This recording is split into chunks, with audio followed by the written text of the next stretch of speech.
कृपया लक्ष द्या. आर्ट सर्कल रत्नागिरीच्या 30-3 वाचन वसाच्या 27व्या भागात सर्व प्रेक्षकांचे हार्दिक स्वागत. कृपया ध्यान दीजिए, आर्ट सर्कल रत्नागिरी के 30-3 वाचन वसा में सभी दर्शकों का हार्दिक स्वागत है. May I have your attention, please? Welcome to the 27th episode of Art Circle Ratnagiri's 30-3 वाचन वसा.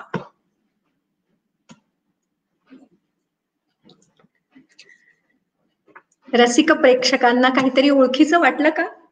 तुम्ही अगदी योग्य प्लॅटफॉर्मवर आहात. आर्ट सर्कलच्या 30-3 वाचन वसानंतर अर्धा तास लेखकाचा खास या सदरामध्ये पण आज अर्धा तास लेखकाचा खास न होता आज अर्धा तास कोकण रेल्वेचा खास असणार आहे. कोकण रेल्वे ही कोकणी माणसासाठी निव्वळ दळणवळणाचं साधन नाहीये, तर ती आमचा मानबिंदू आहे. नजरेसमोरून धडधडत जाणाऱ्या कोकण रेल्वेचं स्वप्न अनेक पिढ्यांनी पाहिलं. ते प्रत्यक्षात उतरण्यासाठी बॅरिस्टर नाथ पै, प्राध्यापक मधु दंडवते, जॉर्ज फर्नांडिस या तिघांनी ते स्वप्न पूर्ण केलं. असंख्य अडचणींचा सामना करत कोकण प्रांतातून रेल्वे धावणं हे जगातील इंजिनिअरिंगच्या आश्चर्यापैकी एक.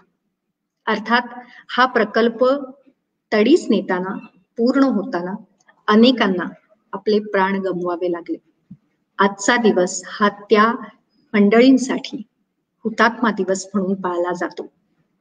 या इंजिनिअरिंगच्या आश्चर्याचे प्रत्यक्ष शिल्पकार ई श्रीधरन, त्यांच्या कर्तृत्व गाथेचा पट MS अशोकन यांनी शब्दबद्ध केलाय. अवधूत डोंगरे यांनी तो अनुवादित केला आणि आज मनोजने त्याचा अत्यंत प्रभावी असं अभिवाचन केलंय.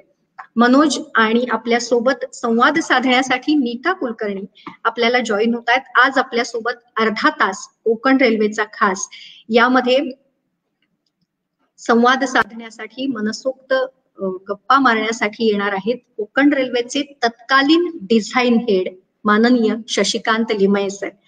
शशिकांत लिमये सर यांच्या सोबत गप्पा मारणार आहेत नीता कुलकर्णी.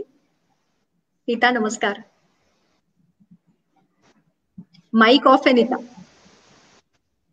नीता तुझं माईक ऑफ आहे. नमस्कार दीप्ती. मनोज सुद्धा आपल्याला जॉईन होतोय. ओके. हॅलो मनोज. हाय. आजचं अभिवाचन हा एक वेगळा पॉइंट होता आपल्या वाचन वसामधला. तर तुला कसं वाटलं आजचं अभिवाचन करत असताना? माझा आवाज येतोय? आवाज येतोय. हो. अच्छा. हा. नमस्कार. मला खूप या पुस्तकानिमित्ताने मला खूप शिकता आलं, कारण ई श्रीधरन यांची जी काही तत्व आहेत त्यातली तत्व जर काही त्यातून घेता आलं, माझ्या आयुष्यात जर त्याचा काही यूज झाला तर मला खूप बरं वाटेल. कारण एक तर सरकारी जॉब आणि सरकारी जॉब मध्ये भ्रष्टाचाराचा एकही त्यांच्यावरती अंश सुद्धा नाहीये अजूनपर्यंत. सो त्यांनी ती एक गोष्ट जपली आणि त्यांनी पर्सनल लाईफ आणि प्रोफेशनल लाईफ इतकं वेगळं ठेवलं दोन्ही पण. सो तो एक गुण मला खूप इम्पॉर्टंट वाटला त्यांच्या सगळ्या प्रवासातला. आणि हे अभिवाचन नव्हतं तर ज्या ठिकाणी हा जो ट्रॅक बांधण्यात आला आहे त्या ठिकाणी जो पानवलचा पूल आहे, जो कुतुब मिनारपेक्षा फक्त 4 मीटरने कमी आहे, त्या पुलावरती जाऊन आम्ही ते शूट केलंय.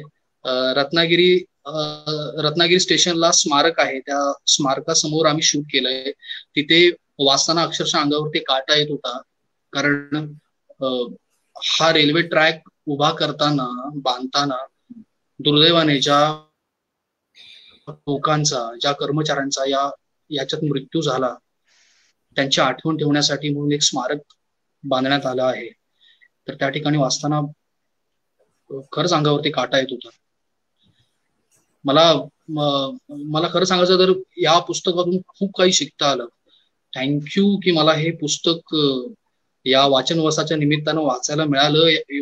एका चांगल्या व्यक्तिमत्वासोबत मला गेले महिनाभर टच मध्ये राहता आलं. मला खूप बरं वाटतंय. Thank you so much. धन्यवाद मनोज. आता लिमये सर सुद्धा आपल्याला जॉईन होत आहेत.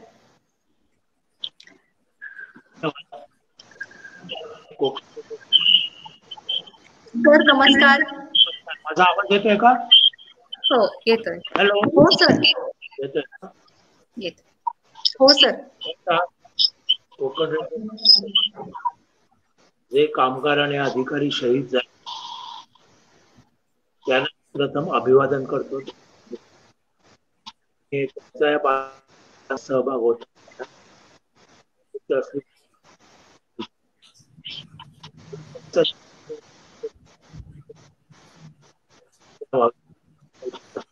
पण इतक्या मोठ्या काही लोकांचे हॅलो साहेबांबद्दल सांग. मी मला नशिबवान समजतो की मी या प्रकल्पामध्ये डे 1 पासून काम केलेलं होतं. Day 1 to the last day when the line was open. मला अजूनही आठवते की ऑगस्ट जेव्हा मी मुंबईला सिनियर डिव्हिजनल लेक्चरर होतो वेस्टर्न रेल्वेला, त्यावेळी एका दुपारी एक ऑर्डर आली डिव्हिजनल रेल्वे मॅनेजरना की ताबडतोब विमानांना रिलीव्ह करून कोकण रेल्वे जॉईन करायला पाठवा. आणि त्यावेळी मी पुण्यामध्ये इन्स्टिट्यूटमध्ये लेक्चर देत होतो आणि मला डायरेक्टरांकडे झालं. डायरेक्टरने मला बोलावलं लगेच. ते म्हणले की तुला लगेच बोलावलं. तर मला वाटलं मुंबई डिव्हिजन मध्ये काहीतरी ऍक्सिडेंट वगैरे, कारण सिनियर डिव्हिजन पूर्ण ट्रॅकचे इन्चार्ज असतात आणि काही झालं की पहिल्यांदा त्याला बोलवण्यात येते. तर मला वाटलं काहीतरी ऍक्सिडेंट वगैरे झाला असेल म्हणून मी DRF ला पोहोचला. ते म्हणले नाही तसं काही नाही, पण तू लगेच ये. मी लगेच डेक्कन एक्सप्रेसने तिथं पोहोचलो आणि ते म्हणले आत्ताच ऑफिसला आहे डेक्कन एक्सप्रेसने आल्या. आणि मी 7:30ला डेक्कन एक्सप्रेसने उतरलो आणि 8 वाजता मी बॉम्बे सेंट्रल ऑफिसमध्ये होतो. आणि ते म्हणले मी तुझा हँडिंग ओव्हर नोट टाईप केली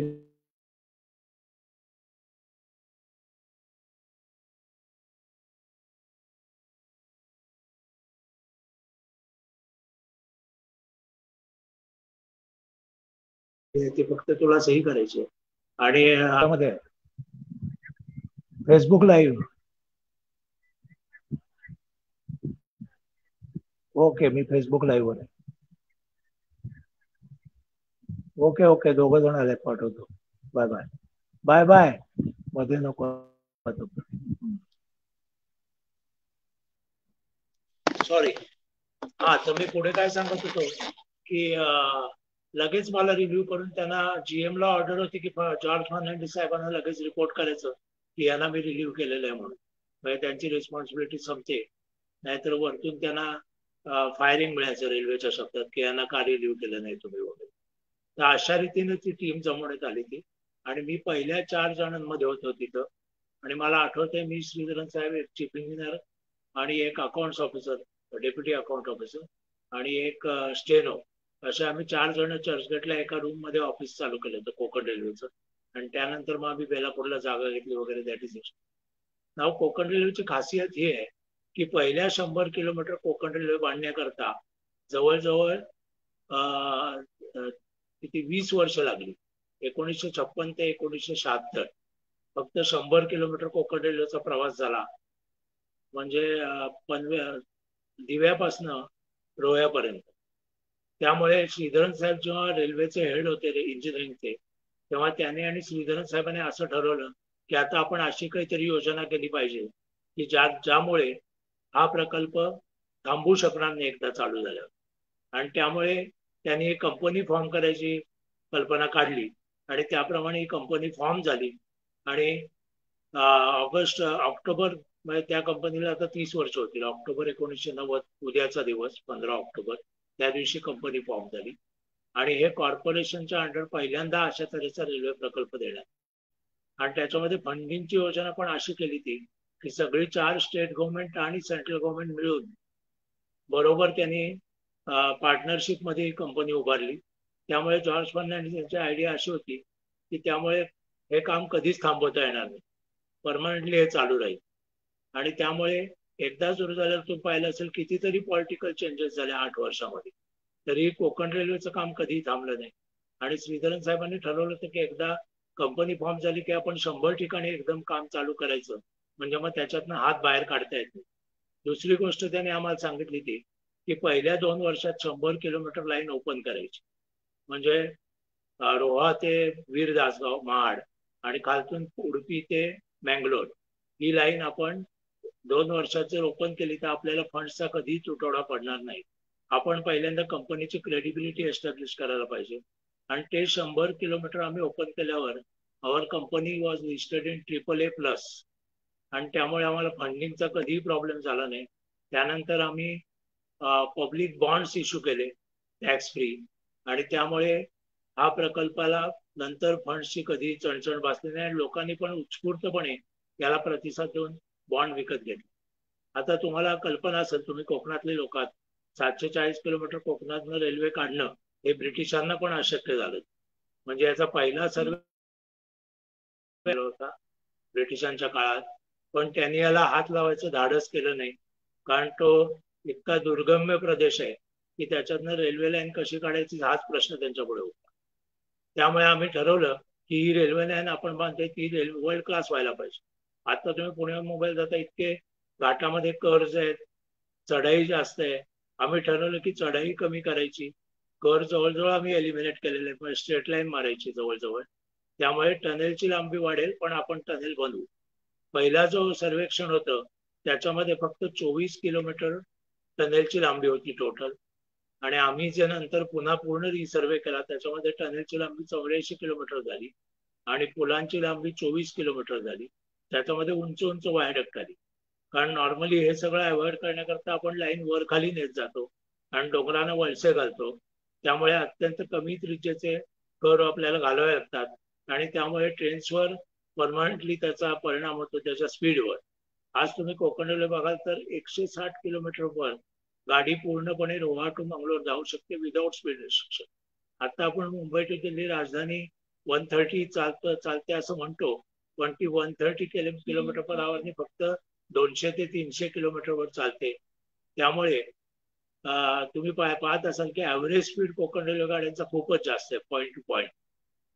आता मुंबई दिल्ली 1300 किलोमीटर अंतर, राजधानीला जवळजवळ 15 तास लागतात, म्हणजे average speed 80 kilometre per hour पडतो.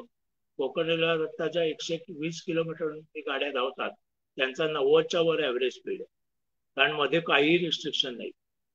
त्यामुळे हे बांधताना जे चॅलेंजेस आले, कारण एवढे उंच पूल, आता जो पानवल नदी हा असा तऱ्हेचा पूल आता सुद्धा तो भारतामध्ये एकमेव पूल आहे ज्या तऱ्हेची टेक्नॉलॉजी वापरली गेली. असा कोणीच चॅलेंज स्वीकारला नव्हता आणि आम्ही ते सगळे चॅलेंजेस स्वीकारले.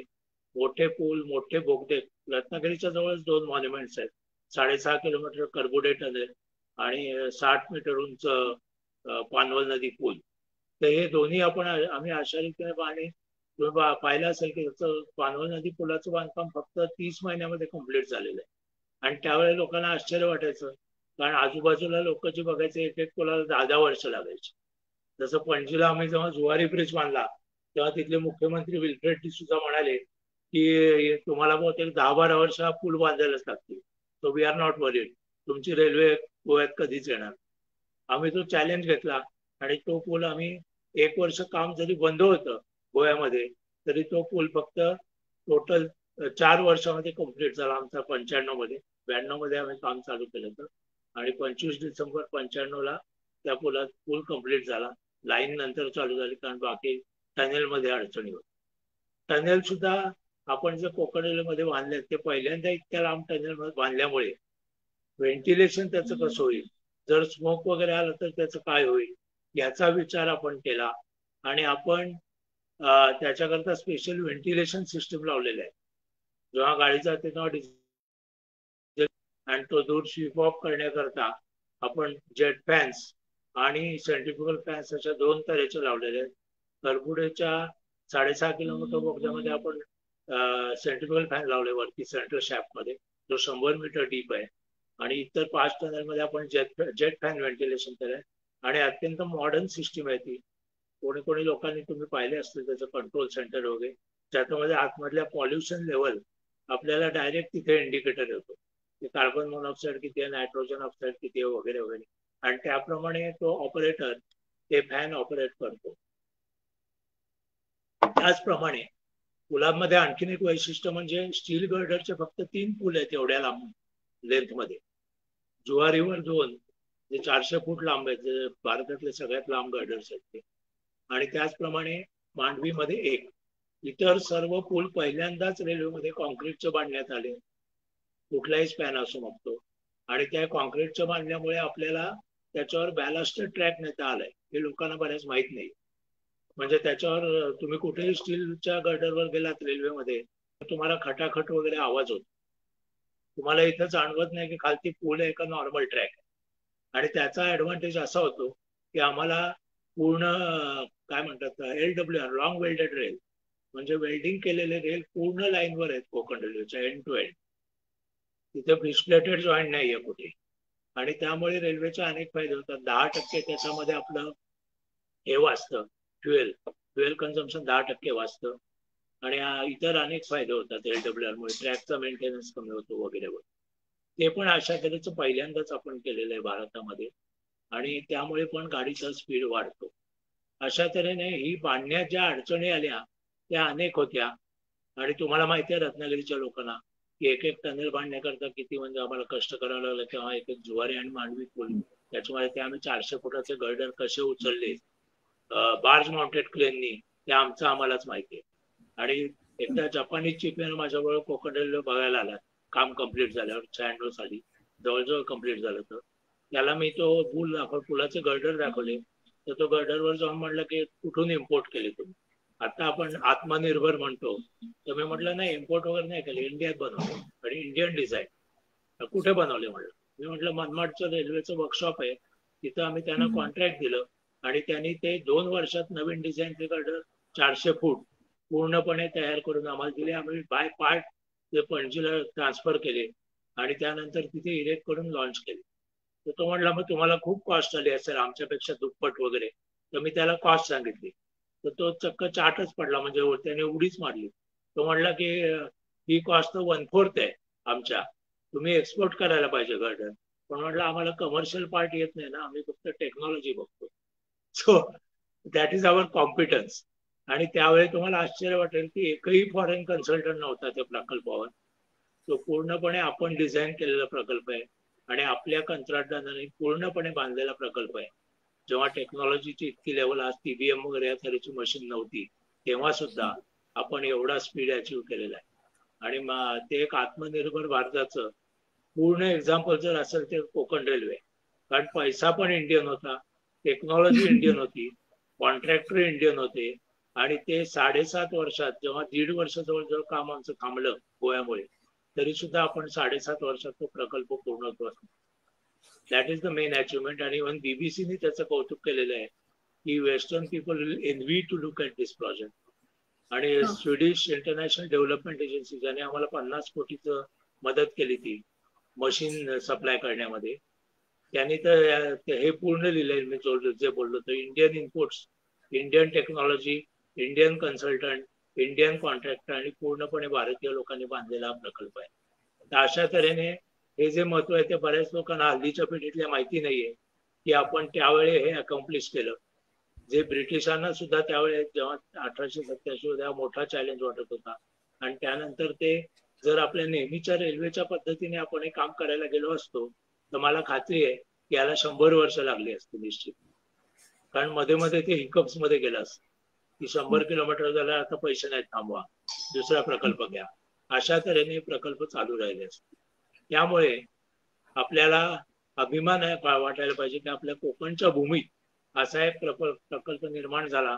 आणि मला वाटतं आज भारतामध्ये तरी त्याच्या तोडीस तोड कुठलाही प्रकल्प इतक्या कमी किमतीमध्ये आणि इतक्या कमी अवधीत बांधण्यात आलेला नाही. जेव्हा आपण स्टेशन बांधले तेव्हा आपण आणखीन एक विचार केलाय. प्लॅनिंगची गोष्ट सांगतो तुम्हाला. आता जरी स्टेशन 16 किलोमीटर अंतरावर असली तरी प्रत्येक 8 किलोमीटरवर आपण ट्रॅक अशा तऱ्हेने बांधलाय ती कधीही तिथं जाऊन एक स्टेशन बांधता येतं. कारण ट्रॅक जेव्हा स्टेशन येतं तेव्हा ग्रेडियंट फ्लॅट करावं लागतं. स्टीप ग्रेडियंटवर आपल्याला तो घालता येत नाही स्टेशन, नाही तर गाड्या रोल होतील. त्याला अत्यंत म्हणजे जवळजवळ लेवल ट्रॅक लागतो आणि तो आपण दर 8 किलोमीटरवर प्रोव्हाइड केलाय. त्यामुळे पुढे केव्हाही स्टेशन बांधायचं असेल तर कोकण रेल्वेला अजिबात वेळ लागत नाही. तुम्ही पाहिलं असेल, मला वाटतं जवळजवळ 8 का 10 स्टेशन, 15 एक स्टेशन मला वाटतं ऍड झाले गेल्या 6-7 वर्षात. So that was the planning. आणि एक स्टेशन घातल्यावर लाईन कपॅसिटी जवळजवळ 1.5 वाढते. या तऱ्हेचं दूरदृष्टीने केलेलं प्लॅनिंग येते आणि त्यामुळे पुढे जाताना आपल्याला लाईन कपॅसिटी वाढवण्यामध्ये कुठली अडचण येणार नाही. दुसरी गोष्ट, लँड. आपण डबल लाईनची लँड अक्वायर केलेली आहे. 1991 ते 95 मध्ये पैशाची अत्यंत चणचण असल्यामुळे आपण सेकंड लाईन बांधण्याच्या फंदात पडू शकलो नव्हतो. आहे तीच लाईन कशी कशी आपण पैसे उभे केले. तुम्हाला माहिती आहे, फॉरेन एक्सचेंज 0 झालं होतं 1991 आणि आपल्याला गोल्ड विकून फॉरेन एक्सचेंज द्यावं लागलं होतं नरसिंहरावांच्या काळात. त्या अवस्थेमध्ये म्हणजे आणखीन एक आश्चर्य की त्या अवस्थेत आपण देशातनं पैसे उभे करून हा प्रकल्प बांधलेला आहे. आणि लँड ऍक्विजिशन मध्ये सुद्धा अनेक नवीन कल्पना श्रीधरन साहेबांनी अंमलात आणल्या. एक तर ते म्हणाले, लँड ऍक्विजिशन आपण कलेक्टरच्या थ्रू 100% जायचं नाही. जी झाडं किंवा घरं आहेत त्याचं कॉम्पेन्सेशन आपण डायरेक्टली देऊ, कारण आपण कंपनी आहोत. त्यामुळे आपण प्रत्येक नारळाचं झाड किंवा आंब्याचं झाड वगैरे याच्या किमती ऍसेस केल्या दापोडीच्या ऍग्रिकल्चर युनिव्हर्सिटीकडनं. आणि प्रत्येक ओनरला जेव्हा आम्ही लँड कन्सेंटनी ताब्यात घेतली तेव्हा ते डायरेक्ट ड्राफ्टनी पैसे देण्यात आले.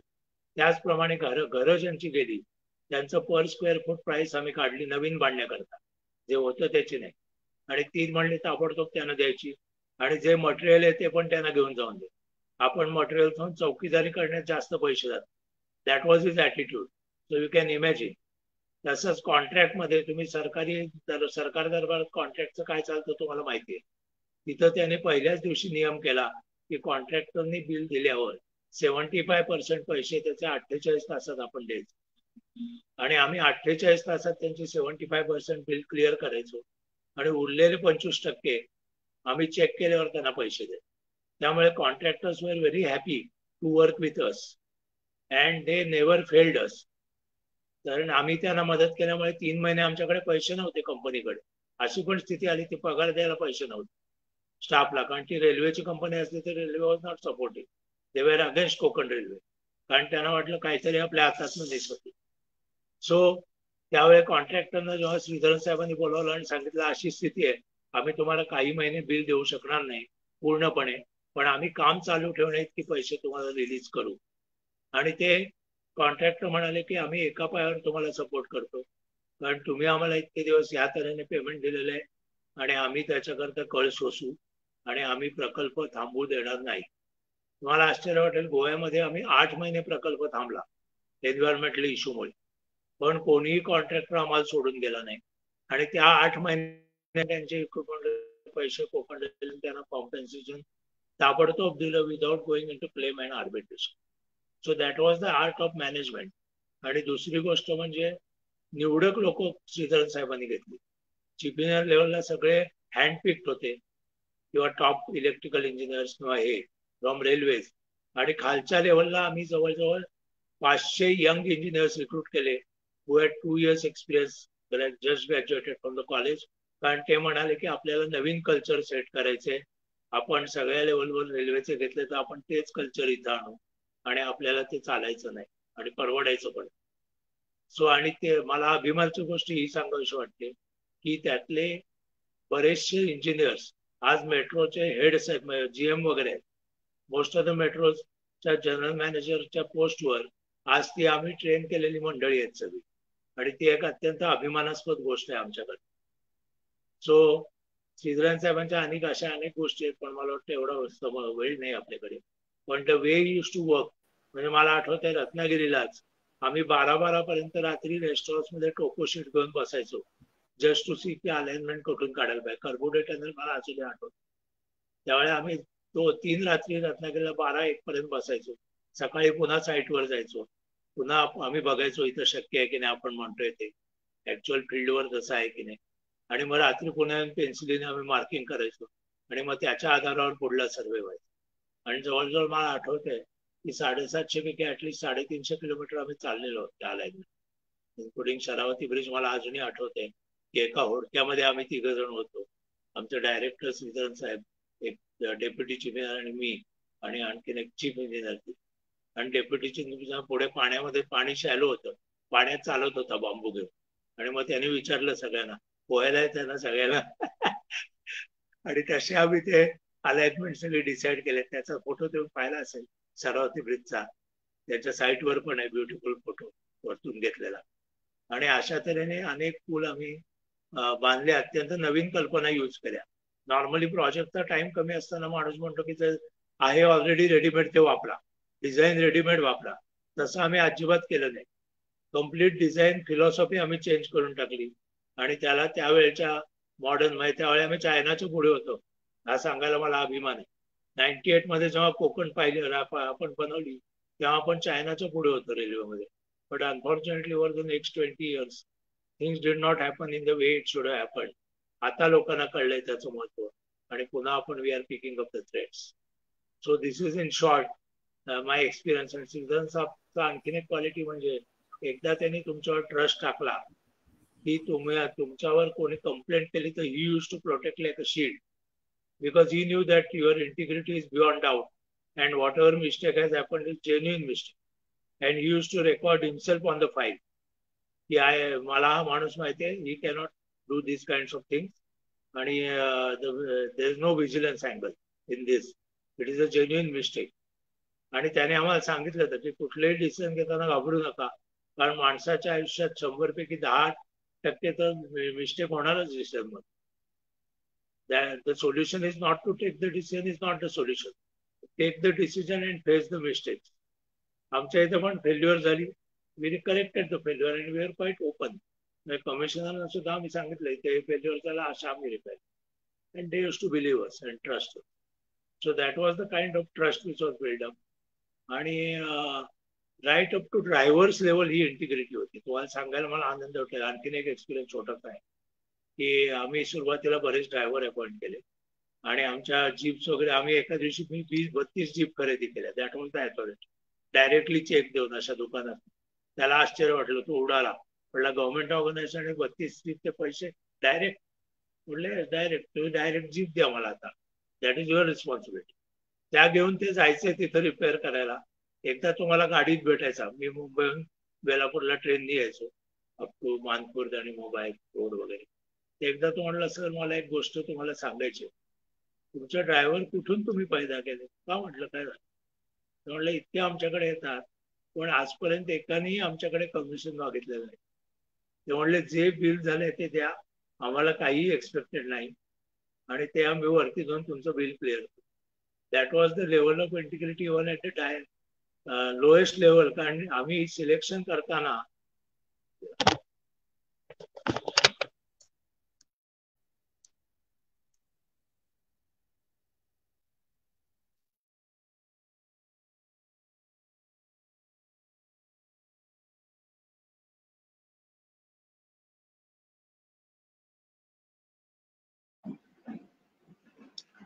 हॅलो, सरांचं नेटवर्क डिस्कनेक्ट झालं असेल का? हो, आवाज येत नाहीये त्यांचा. पिक्चर पण फ्रीज झालंय त्यांचं. हो हो. मला वाटतं नंदिनी आपल्या मनातले सगळे प्रश्न होते त्यांची, खूप साऱ्या प्रश्नांची त्यांनी उत्तरं दिली आहेत. आणि या संपूर्ण प्रकल्पामध्ये या अभियंत्यांची जी पॅशन होती, ज्या पद्धतीने ते काम करत होते आणि हे करून दाखवायचं आहे हा प्रकल्प, हे त्यांचं जे एक ध्येय होतं ते आत्ताही सरांच्या बोलण्यातून आपल्याला जाणवतंय.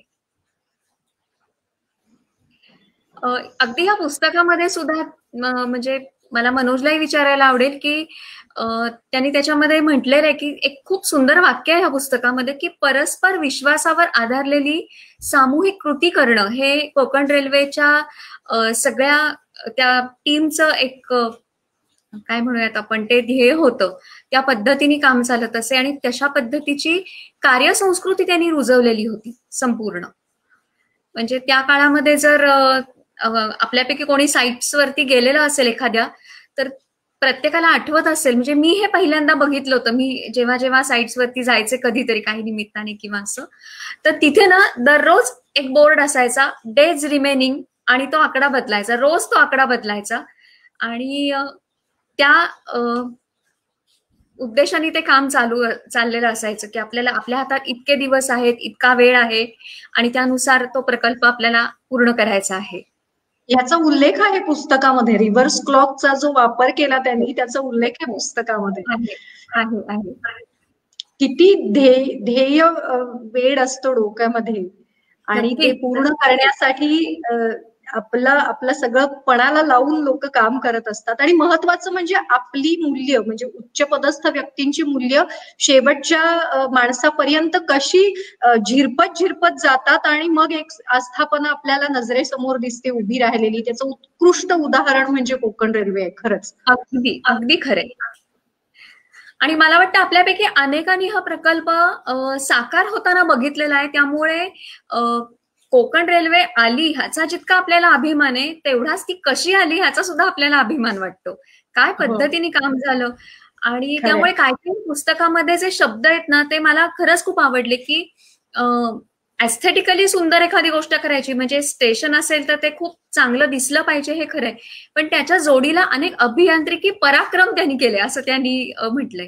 आणि आता सरांनी पण हे मुद्दे सांगितले, म्हणजे करबुड्याचा बोगदा असेल, पानवळचा पूल असेल, शरावती नदीच्या तिथला तो लांब पूल असेल, आणि ते तर समुद्राला जवळही होतं, म्हणजे दोन्ही आव्हानं त्यांच्या समोर होती की तो पूल उभा करणं.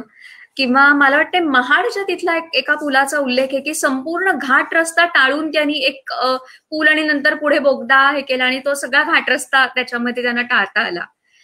तर मला तेच वाटतं की भौगोलिक आव्हानं त्यांच्या समोर होती, त्यांच्यासमोर स्थानिक लोकांना या प्रकल्पाचं महत्व पटवून देणं हे मोठं आव्हान होतं. त्याच वेळेला सरकारचा पाठिंबा घ्यायचा होता, पण कुठेही त्याच्यामध्ये लाल फितीचा कारभार येऊ द्यायचा नव्हता. अशा अनेक आघाड्यांवरती या टीमनी काम केलेलं आहे. आणि मला वाटतं की खूप आपण आज मला वाटतं लकी आहोत. सरांचा परत कनेक्ट होतोय की नाही मला माहिती नाहीये, पण त्यांचं आपल्याला हे ऐकता तरी आलं. कारण पहिल्यांदा श्रीधरन यांनी ज्या लोकांची निवड केली होती, त्यांनी आता म्हटलं की हँडपिक टीम होती पहिली जी होती, त्याच्यामध्ये ते होते फ्रॉम द डे वन, त्यांनी सांगितलं. आणि अजूनही तो अभिमान आणि त्या दिवसांमधलं त्यांनी केलेलं काम, या सगळ्याच त्यांच्या बोलण्यातून खूप आपल्याला कौतुक आपल्यापर्यंत पोहोचलाच. आणि ते कौतुकास्पदच आहे, म्हणजे ज्या पद्धतीने ते काम झालंय नक्कीच कौतुकास्पद आहे. अगदी खरं. आणि आज या निमित्तानं लिमये सर आपल्याशी बोलले. अर्ध्या तासामध्ये त्यांनी शब्दशः चालता बोलता माहिती कोश आपल्या समोर उभा केला. निश्चित म्हणजे इतक्या सरळपणे ते सगळं उलगडत गेले. कशी कोकण रेल्वे उभी राहिली. म्हणजे आम्ही खूप लहान असताना पासून कोकण रेल्वेचे ते खोदाई बघितली आहे, आणि त्याच्यानंतर ते पूल होताना बघितले. ते सगळं अनुभवलेलं, खूप जवळून अनुभवलं. कारण मी वैयक्तिक माझा अनुभव सांगायचा तर माझं घर त्या प्रकल्पाच्या मागेच होतं. माझं सगळं बालपण ते बघताना गेलं. त्यामुळे कोकण रेल्वेमधून जो पहिला प्रवास केला रत्नागिरी चिपळूणचा, तेव्हाचा अनुभव म्हणजे शब्दात सांगू शकत नाही मी.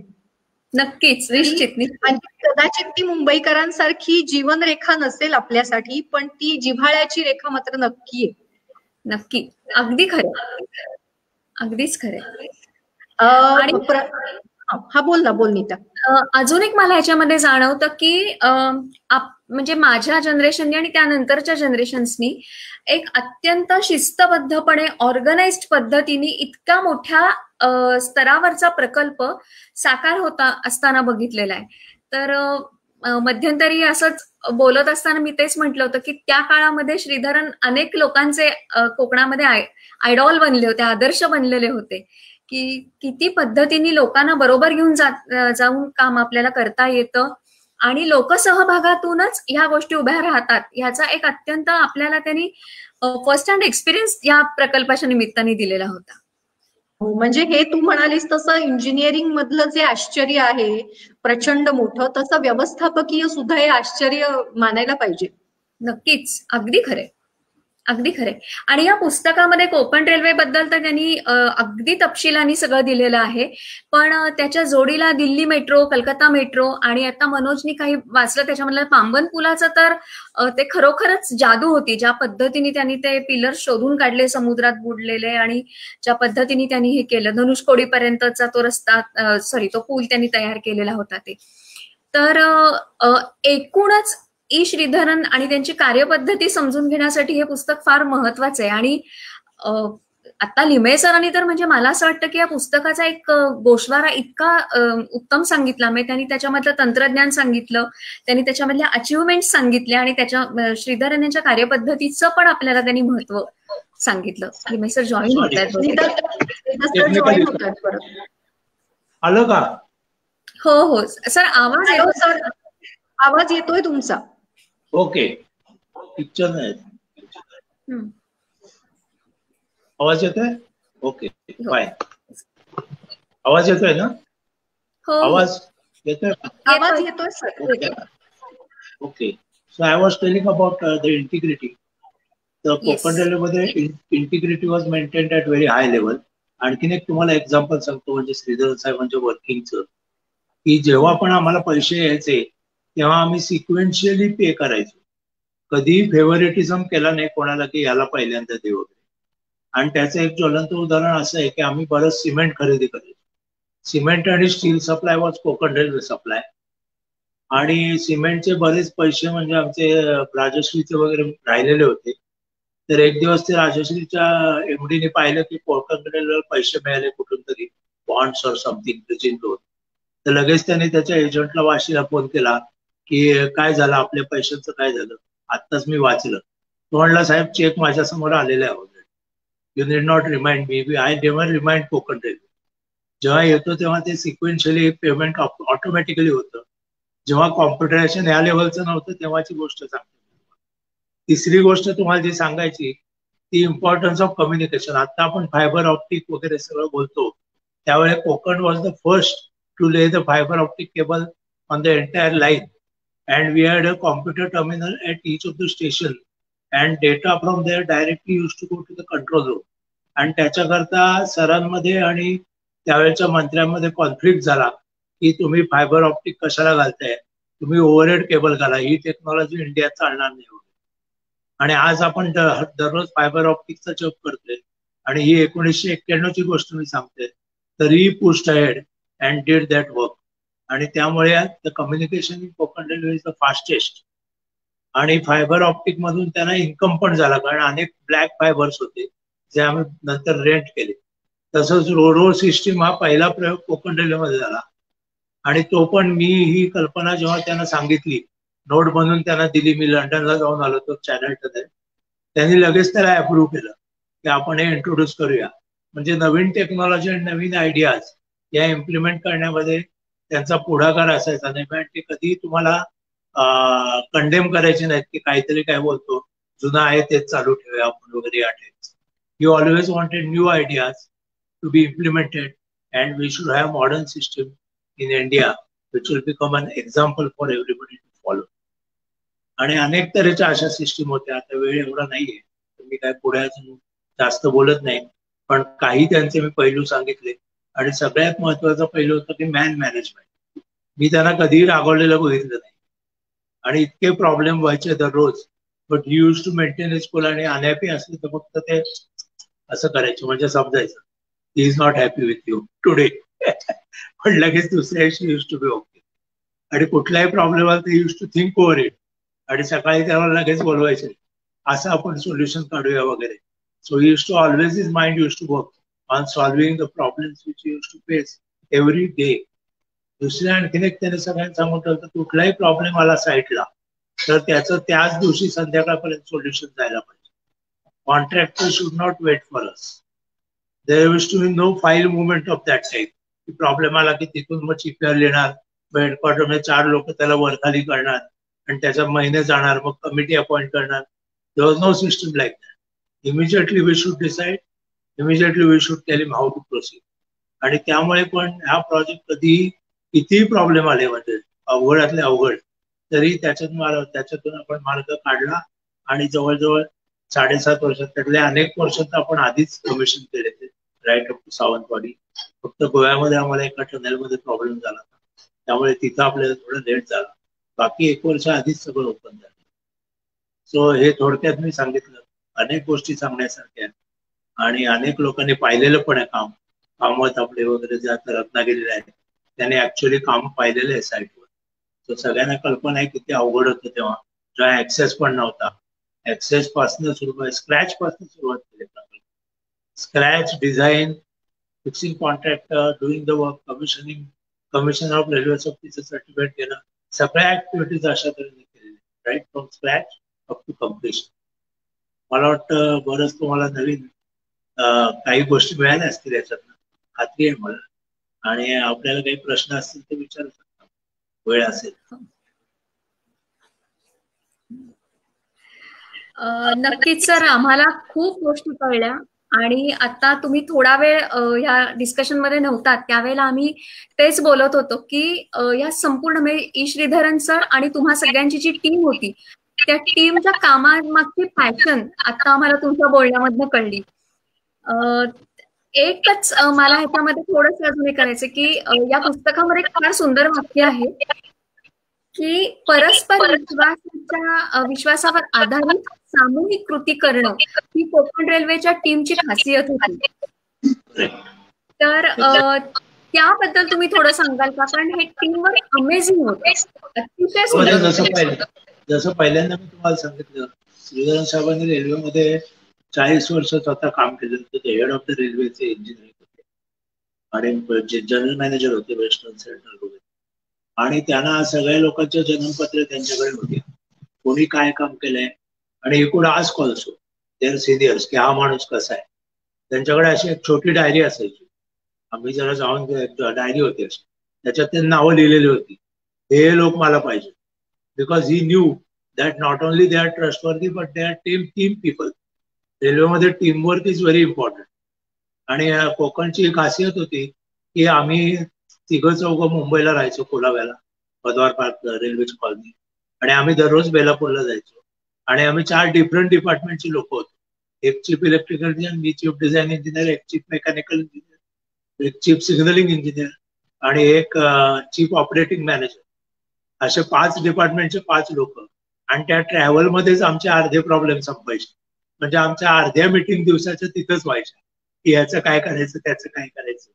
आणि तिथं गेल्यावर मग मला फक्त फाईल मूव्ह करायची, ऑलरेडी डिसिजन घेतलेला असायचा असं करायचं. आणि कुठलंही टेंडर कितीही मोठं असलं तरी खाक्या असा होता की 72 hours मध्ये ऍक्सेप्टन्स लेटर केलं पाहिजे, कितीही मोठं असलं. आणि त्यामुळे ते म्हणाले माझ्यावर पॉलिटिकल प्रेशर येत नाही, कारण तुम्ही त्याच्यात गोळ घालत बसलात की ती वरती जाते बातमी आणि मग they start interfering with your work. So that is the Guru mantra for not allowing political interference in your work. Finalize it fast within the given time and maintain your integrity. Then you can do the work with full confidence. आणि त्यामुळे तशा तऱ्हेची लोक असायचे आणि that was reflected in further next generation which we recruited. Everybody was just for doing the work and completing it. That's all. म्हणजे ते काय म्हणतात, भूत संचारलं होतं अंगामध्ये, मराठी बोलायचं, हे काम करणे काय. आणि आता पण आम्हाला बघितलं तर वाटतं कसं झालं काम. सच डिफिकल्ट वर्क. आणि त्यांच्या रूम मध्ये आणखीन एक वाक्य वेदातलं लिहिलं, इंग्लिश मध्ये सांगतो, let nobles thoughts come to us from all the sides. कोणीही कुठली आयडिया दिली तरी ती रिजेक्ट करू नका. Lower most man could speak to him internal or any other problem की असं केलं तर चांगलं होईल. And he used to listen to that. That was its quality. नाही तर नॉर्मली आपण वर गेल्यावर आपला इगो इतका वाढतो की तो खालच्या माणसाने सांगितलेला आपण useless, that is not correct असं आपण बोलतो. That he never said like. He always considered that he knows better because he standing there every day. You are sitting in the office and thinking over the problem. So अशा तऱ्हेच्या अनेक quality होत्या. आणि teamwork is one of the most important thing in such. And that is where normally Indians fail. We are not team working people. We are individual excellence people, which doesn't work in today's world. Today's world is for team people, not for individuals. Okay. आणखीन एक मला जाणून घ्यायला आवडेल ह्याच्यामध्ये की अनेक आघाड्यांवरती वेगवेगळी आव्हानं तुम्हाला येत होती, म्हणजे अभियांत्रिकी क्षेत्रातली होती, त्याच्यामध्ये भौगोलिक अनेक समस्या होत्या, पण याच्या जोडीला स्थानिक लोकांना तुम्ही आपलंसं कसं करून घेतलं? कारण कालांतराने कोकणातल्याही अनेक लोकांच्याही अभिमानाची गोष्ट झाली कोकण रेल्वेचा प्रकल्पही, पण त्यांना तुम्ही आपलंसं कसं करून घेतलं? कारण पुस्तकात असे अनेक उल्लेख आहेत की श्रीधरन सर आणि तुम्ही सगळेजण अनेकदा स्वतः संवाद साधायचा स्थानिक लोकांशी. पहिल्यांदाच मी तुम्हाला सांगितलं, पहिला सगळ्यात मोठा प्रॉब्लेम प्रकल्पात असतो तो लँड ॲक्विजिशनचा असतो, ज्याच्यात लोक तुमच्यावर खूप रागवतात, तुम्हाला शिव्या देतात वगैरे, कारण ऑब्व्हियसली कोणीच आपली जमीन देऊ चाहत नाही. आणि त्याच्याकरता डायलॉग हा सगळ्यात महत्वाचा, आणि त्याप्रमाणेच त्यांनी चीपीआर सिलेक्ट करायचे. महाराष्ट्रातले सगळे चीफ इंजिनियर मराठी होते, साऊथ मधले तिकडले साऊथ इंडियन होते, कर्नाटकातले वगैरे, कर्नाटक एरिया होता. त्यामुळे डायलॉग अर्थात लँग्वेजशी संबंधित असतो. जर तुम्ही त्याच लँग्वेजमध्ये त्या माणसाचा त्याच्याशी बोललात तर त्याला पटतं. अर्थात ते तुम्ही ऍक्शननी पण सिद्ध करायला पाहिजे. नुसतंच तुम्ही बोलायचेच दात आणि बोलायचेच हे केलं तर लोकांना लगेच कळतं, पण त्याप्रमाणे आम्ही ऍक्ट पण केलं. जे तुम्हाला लँड कॉम्पेन्सेशनच्या बाबतीत मी सांगितलं की आम्ही इतक्या लवकर डिसिजन पटापट पैसे दिले, हे फारच क्वचित घडतं सरकारी प्रकल्पात, आणि त्यामुळे लोकांच्या तिसऱ्या जनरेशन पर्यंत त्यांना पैसे नाही दिसत. So that we eliminated at least to the extent what we could do in terms of trees and houses. आणि त्याच्यामुळे आमचं खूप काय म्हणतात लोकांचा सपोर्ट आम्हाला खूप मिळाला. आणि दुसरी गोष्ट, आम्ही पहिले 100 किलोमीटर करून दाखवले 2 वर्षात. त्यामुळे लोकांचा उत्साह खूपच वाढला आणि ते आमच्या मागे लागले की लवकर करा. जर तुम्ही काहीच काम केलं नाही 2-2 वर्षात तर ऑब्व्हियसली लोकांना वाटतं की तुम्ही नुसतेच मजा मारायला. So that never happened and every they knew that our officers 24 तास काम करायचे आमचे लोक, आणि त्या लोकांना माहिती होतं की रात्री पण आमचं काम चालू असायचं, रात्री सुपरव्हिजन व्हायची, चीफ इंजिनियर स्वतः रात्री जायचे. म्हणजे टोटली कल्चर निराळं होतं, लोकांना कळलं. आणि मग त्यांना एक विश्वास निर्माण झाला की हे काम आम्ही नक्की करू, आम्ही हे आव्हान पेलण्यास समर्थ आहोत, आणि ते नंतर आम्ही करून दाखवू.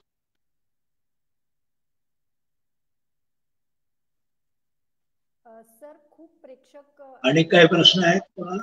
हो, प्रेक्षक मुलाखत आपली पाहतायत, तर त्यांतल्या हॅलो, ऐकू येत आहे? Hello hello sir. ओके. खूप प्रेक्षक आपली मुलाखत पाहतायत, त्यातले जगदीश आपटेंनी आपल्याला प्रश्न विचारलाय. कोकण रेल्वेच्या बांधकामातल्या ज्या काही अडचणी आल्या त्या जर पुढच्या प्रोजेक्ट मध्ये आल्या, त्या कशा त्या इम्प्लिमेंट केल्या पुढच्या प्रोजेक्ट मध्ये? कोकण रेल्वेच्या बांधकामामध्ये ज्या काही अडचणी आल्या तशाच अडचणी काही पुढच्या प्रोजेक्ट मध्ये आल्या का, आणि त्या तुम्ही कशा ओव्हरकम केल्या? अशा अडचणी अनेक प्रकल्पात हल्ली येतात, आणि particularly on environmental issues there are lot of problems.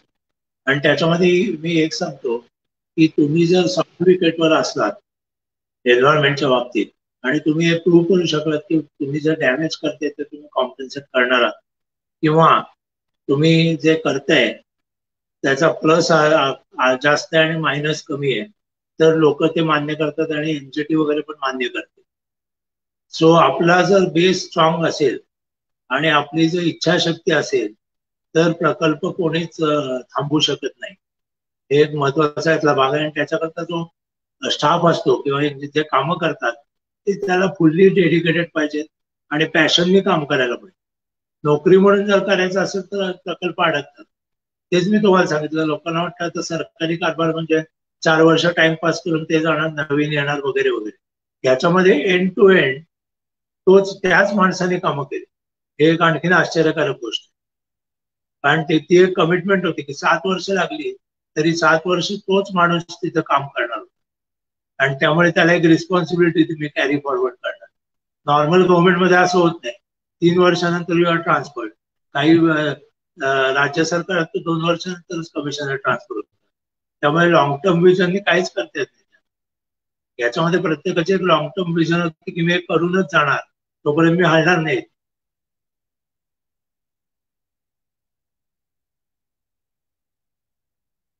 आणि ते दिल्ली मेट्रोमध्ये त्यांनी करून दाखवलं ना तुला. त्यानंतर ते दिल्ली मेट्रोला 68व्या वर्षी गेले सर. आणि दिल्ली मेट्रोच्या लोकांना कधीच होणार नाही वाटत नव्हतं. त्या आज दिल्ली मेट्रो 400 किलोमीटरवर धावते. जगातलं ते एक आश्चर्य आहे ऍक्च्युली. दिल्ली मेट्रो बद्दलच पुस्तकामध्ये खूप एक इंटरेस्टिंग त्यांनी गोष्ट दिलेली आहे की दिल्लीची वाहतूक कुठेही डिस्टर्ब होऊ नये, दिल्लीच्या वाहतुकीत कुठेही अडथळा येऊ नये, अशा पद्धतीने त्यांनी वेळापत्रक संपूर्ण त्याचं नियोजन केलं होतं. आणि बहुतांश काम हे रात्री झालेलं आहे दिल्ली मेट्रोचं, त्यामुळे असं त्या पुस्तकामध्ये उल्लेख आहे. मेट्रोची बहुतेक सगळी पुण्यात सुद्धा कामं रात्रीच होतात, पण दिवसाही पण डिस्ट्रिक्ट. बरोबर. आणि दुसरी महत्वाची गोष्ट म्हणजे time target is very important for costly jobs. कारण प्रत्येक दिवशी आपण इंटरेस्ट भरणार असतो जितका डिले होईल, कारण लोनवर पैसे घेतलेले असतात. सो मेंटेनिंग टाइम म्हणून कोकण रेल्वेत निगेटिव्ह क्लॉक्स होती, किती दिवस राहिलेत काम कम्प्लीट करायला प्रत्येक ऑफिसमध्ये. आता 120 दिवस राहिलेत, आता 1 महिना राहिला असं. सो एव्हरीबडी वॉज कॉन्शियस की या टाइमात काम कम्प्लीट करायचं. So that was the art of management. आणि एकदा तुम्ही काम दाखवल्यावर कोणी पॉलिटिशियन अडचण निर्माण करत नाही, त्यांना पण फायदा मिळतो. तुम्ही जर कमिशन केलं तर credit he gets. So why not you do the work. That was his philosophy. अगदी खरंय. एक सर कुतूहल म्हणून तुम्हाला एक इथे प्रश्न विचारायचा आहे की तो दीप्तीच्याही मनामध्ये आहे. या कोकण रेल्वे प्रकल्पासाठी तुम्ही डिझाईन हेड म्हणून काम केलं, तर नेमकं हे काम काय असतं हे आम्हाला समजून घ्यायचं होतं.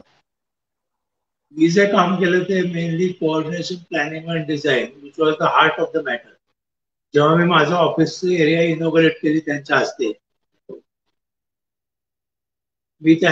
जेव्हा ही एरिया इनॉग्रेट केली कोकण रेल्वेच्या ऑफिस मधली, तेव्हा त्याने मला एकच वाक्य सांगितलं की Limaye this is the nerve centre, आणि इथं काही चूक झाली तर entire project will come to a standstill, आणि you have to be very careful. तर त्या तऱ्हेची रिस्पॉन्सिबिलिटी ही प्रत्येक चीफ इंजिनियरवर होती, माझ्यावरच नाही. इलेक्ट्रिकल असतील किंवा सिग्नलिंग असतील, की तुम्ही हे काम परफेक्ट करायचा प्रयत्न करा, आणि त्याच्यात काही चुका होऊ शकतात, आणि त्या चुका सांभाळायला मी इथं आहे. So you don't worry about that, but take the decisions. Don't wait to take the decisions. That was his philosophy, आणि that was the main input which went to see that the project was completed in time, and nobody went, no officer came into vigilance trouble. That is another magic. इतक्या 1000 कोटीच्या project मध्ये एकही vigilance case झाली, कारण all decisions were taken fast. That is what you used to tell us. तुम्ही फायदेवर बसलात तर नक्की विजिलन्स केस होईल, because somebody will say you are interested in something, which was not the case. So ह्या अनेक महत्वाच्या गोष्टी आम्ही त्यांच्याकडे शिकलो. म्हणजे त्याच्याकरता मॅनेजमेंटचे तासात तास जातील मला वाटतं. How to deal with people, so many things are there. आणि काही प्रश्न म्हणजे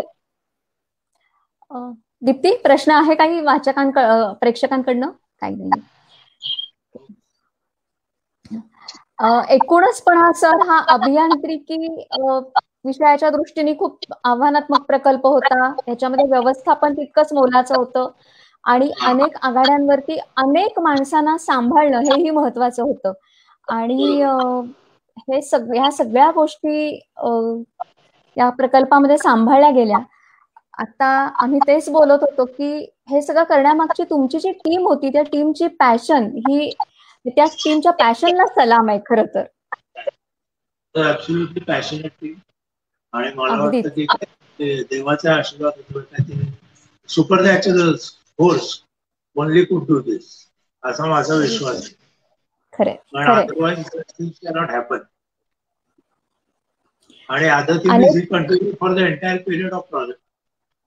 The top philosophy continues for the entire period of project. Then the loyalty remains. आणि मध्येच कोणी बदलला तर you tries to find out the mistake of the earlier person in government. आणि मग सगळे ट्रबल मध्ये येतात. He doesn't care about the project, there is no attachment. So that is another thing government should learn, that once they put a head you should be there till the end. जे नेहरूंच्या वेळी होतं, नेहरूने जे पहिले एवढे सगळे मोठे प्रकल्प केले, भाकरा वगैरे, त्याच्यात single man was given responsibility की एंड पर्यंत न्यायचं. किंवा भिलाई स्टील, IITs हे सगळे जे झालेले आहेत त्यावेळेस 5-5 वर्षात, immediately after independence, you can imagine, जेव्हा फायनान्शियल कंडिशन इतकी साऊंड नव्हती तेव्हा ते करून दाखवलेलं.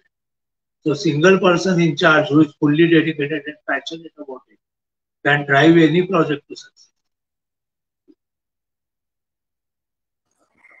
अभियांत्रिकी पराक्रम, अभियांत्रिकी जादू आहे हा प्रकल्प म्हणजे खरोखर, नाही का दीप्ती? अगदी खरंय. आणि आज सरांशी बोलताना खरंच म्हणजे अभिमानाने भरून येतोय.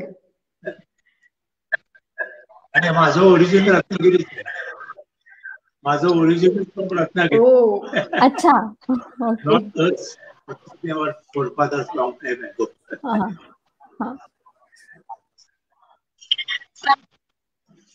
सर तुमचे मनापासून आभार मानते मी.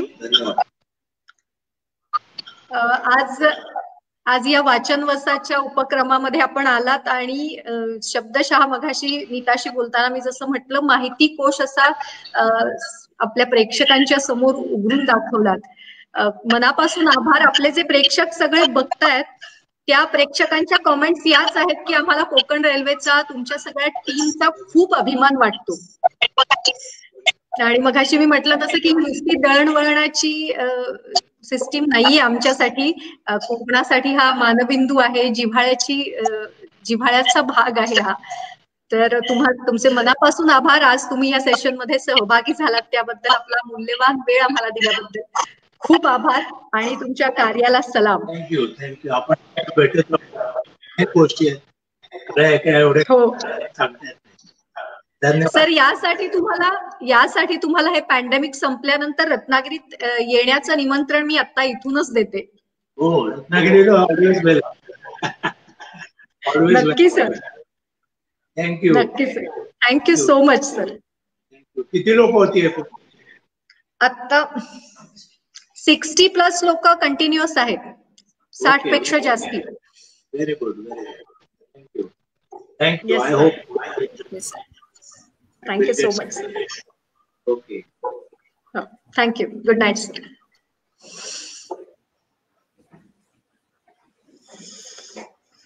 नीता तुझे पण आभार. तू जॉईन झालीस आणि हो, खूप खूप मस्त संवाद होता आजचा. संवाद म्हणण्यापेक्षा आजचं सरांचं काय म्हणू आपण, लेक्चरच होतं. चालता बोलता माहिती कोश, चालता बोलता कोकण रेल्वेचा इतिहास आपल्या समोर होता. आणि जे आपण आपल्या नजरेने घडताना पाहिलं त्याच्या मागे काय परिश्रम आहेत, काय पॅशन आहे, काय ध्येयवेड आहे, ते सरांच्या तोंडून प्रत्यक्ष ऐकायला मिळालं. अगदी खरंय. अगदी. तुझेही मनापासून आभार मानते. आज मुद्दाम जॉईन झालीस.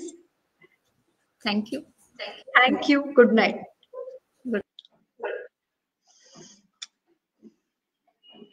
रसिक प्रेक्षकांचे सुद्धा मनापासून आभार मानते. तुमच्या सगळ्या कमेंट्स आहेत त्याच्यामधून हे लक्षात येतं की कोकण रेल्वे हा किती प्रेमाचा विषय आहे तुमच्या माझ्यासाठी. तुम्हा सगळ्यांचे मनापासून आभार मानते. या लाईव्ह सेशनला जॉईन झाल्याबद्दल. पुन्हा भेट आहेच उद्या संध्याकाळी नवीन पुस्तकासह आणि एका नवीन अभिवाचकासह. धन्यवाद. शुभरात्री.